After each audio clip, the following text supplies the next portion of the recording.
Hey guys, I hope everyone has had um, a great long weekend, a good happy Easter, and let's go ahead and jump right into where we left off on Wednesday with our instructor discussion.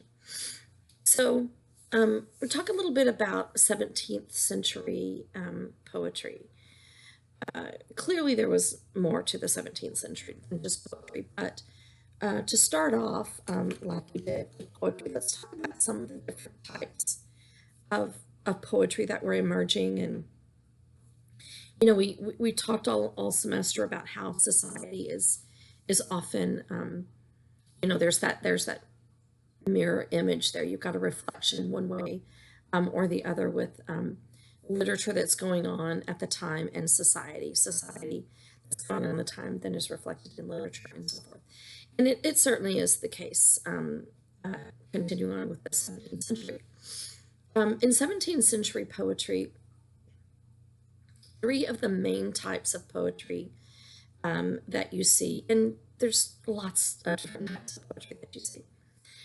But aside from the poetry that just never seems to go away, the classic type of themes, that romantic poetry, love poems, things like that. You have metaphysical poetry, you have what I'm calling biblical poetry, and then you have that carpe diem poetry. And so let's talk a little bit about each, and I've got a PowerPoint for you that gives a little bit more detail on this. But um, so let's just start off with metaphysical poetry.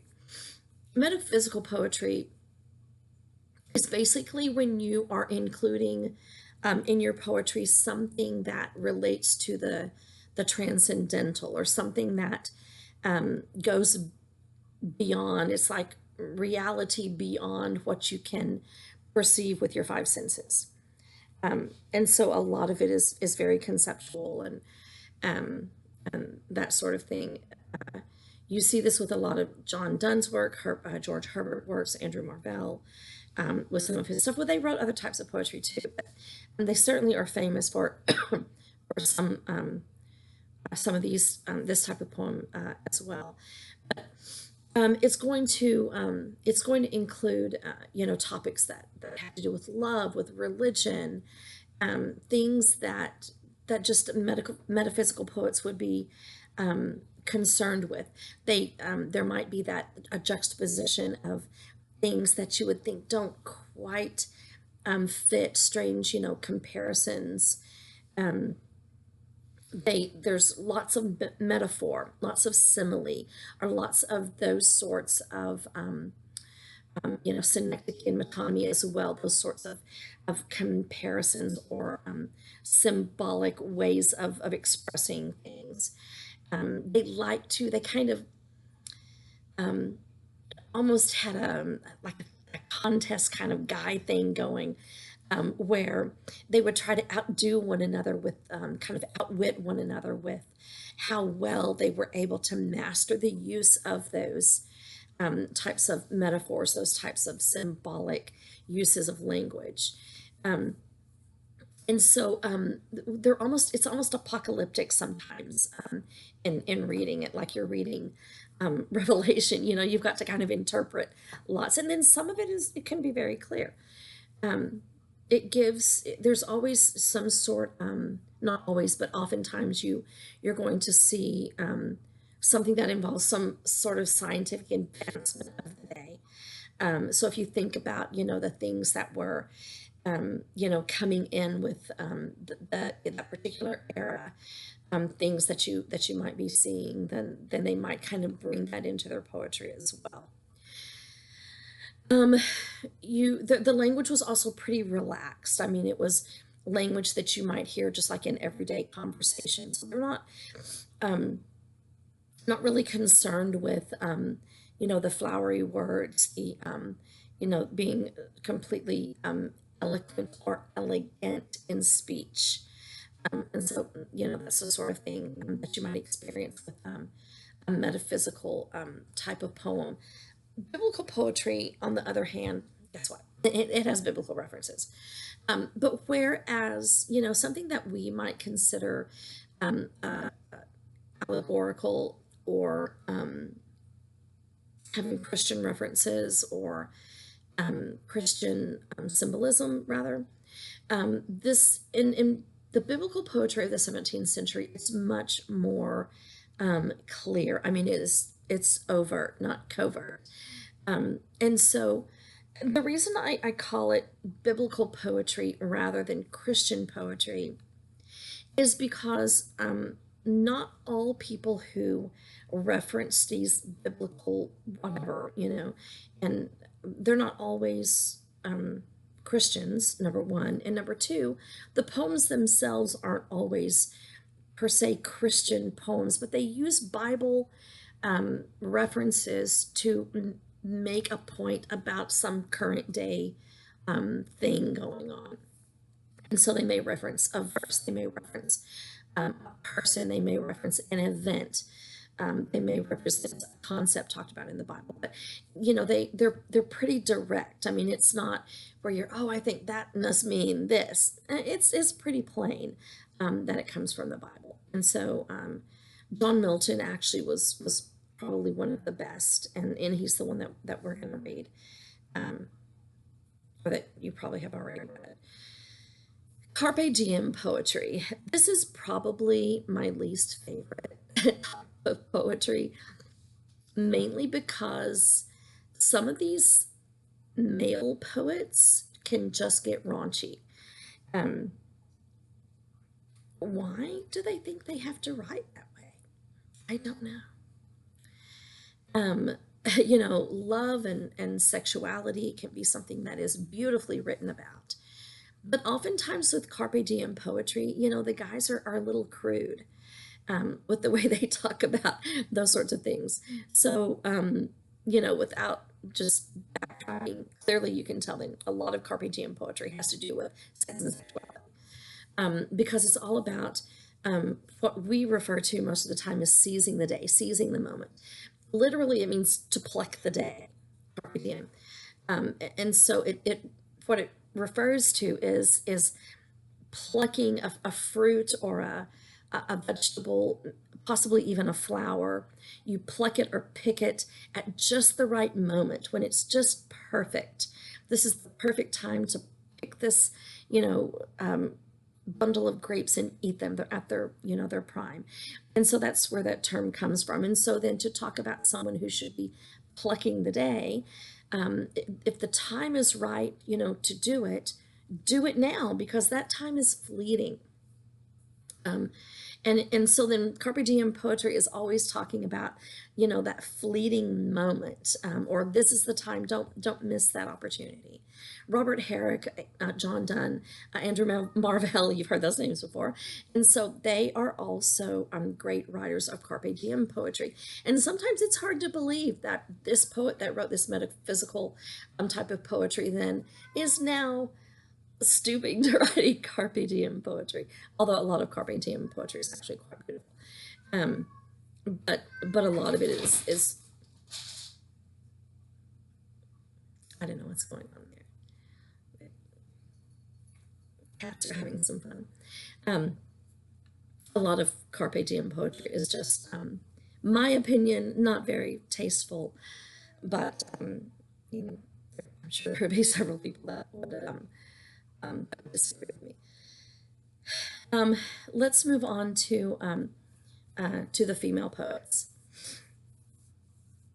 Female poets, the only ones that we've read so far have been Amelia Lanier, who was that first one to publish, and really just not even before she really even thought about publishing, but writing and then publishing and putting her poetry out there for the people, to make some money, yeah, to make some money, but to entertain, to put it out there for them so they would have it to read. And she did it in a bit of a unique way. She took ideas, topics, themes, etc., that had already been explored by the male population, the male ridership population, and kind of redid it. Not that she redid actual poems, but she she took those same topics, themes, etc., and she approached them from the female perspective. And so, poems that, you look at it may have a similar title or similar theme to something you've read before. Try reading one of Amelia Lanier's poems on the same topic, and take a good look at her perspective. It's unique in that way, and I think that's a really cool way that she approached it. Um, Mary Roth was the other one, and I don't remember if we actually read any of Mary Roth's um, last week, or I know we mentioned her name, but I know she was on your reading list. She she did things in a completely different way. She kind of propelled the women's movement, and by the way, a little bit of a, I don't know what to call her. What would they call them back in that day? Probably back in the day, she would be called like a trollop. She was a little bit loose. She did not have, tight rein on her morals. She actually, had an affair with her cousin that went on for years and years. She bore him a couple of illegitimate children. Her husband, her husband, yes, she was married to while this affair is going on, before, during, after. Um, he actually died right after their first and only child was born. Um, and so her whole life changed. Not that she was ever really wealthy, but social status, women, how many marks can you have against you back then? A woman, strike one. Low social status, strike two. Illegitimate children, strike three. And so she lost a lot of friends. She lost a lot of status. However, her writing was beautiful, um, and people did love that. And she wrote sonnets. I think she mostly wrote sonnets. And her sonnets, I don't think they were ever given a title. They were only given numbers. One of the reasons is because this big collection she wrote had to do with, I'm going to totally butcher how to pronounce this. Pamphylia, I know, was was the female's name. If I can sneak back what Mary Roth, Mary Roth. She anyway, do you know which one I'm talking about? The collection that I had you read. That was that. Oh, here we go. Oh yeah, Amphilanthus. Amphilanthus. Who could forget that? Amphilanthus. So these were ancient characters, and then the sonnet, of course, was kind of, not that the sonnet was ancient, but the sonnet certainly wasn't new. And so the the collection was this Pamphylian and Amphilanthus. And by the way, that's about the only time I think his name is mentioned, is right there in the title.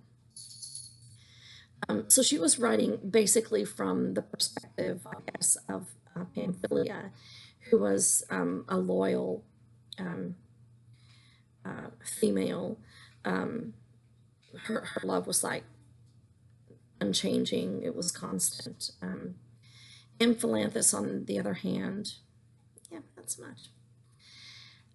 Which, oddly enough, was kind of opposite of her own life. But that's one of the reasons that the sonnets, which made up this whole story, then, which is kind of like a big dialogue, a big conversation, one-sided conversation. That's the reason they were numbered, is because they didn't, every little paragraph, so to speak, didn't have to have a title. So then they are just numbered as they are divided into sonnets, and a lot of the sonnets are similar in theme and even topic, content. But as a whole, they are all dealing, with love, with romance. A lot of them deal with love and loss. A lot of it deal with love as far as with a lover, and then love of child, that sort of love. So different types of love, and then romance. But it's almost like the women's movement, so to speak, took a step backwards to take a step forwards. Um, because yes, she wrote in an older style, but the content was something that, yeah, women were really going to jump on board with. The last woman that we're reading about, or that maybe you've already read, then is Margaret Cavendish. Um, I think of all of these three, although they would be very interesting to me, she seems like um, just a very cool person. She was the youngest of 8 children. She had 4 sisters and 3 brothers. She basically learned everything she ever knew from her siblings, or from like her mother, or from like the hired help, the nannies or whomever she would um, be, other adults, I guess she would be associated with. Her father died when she was just 2. And so she really wasn't really influenced by him.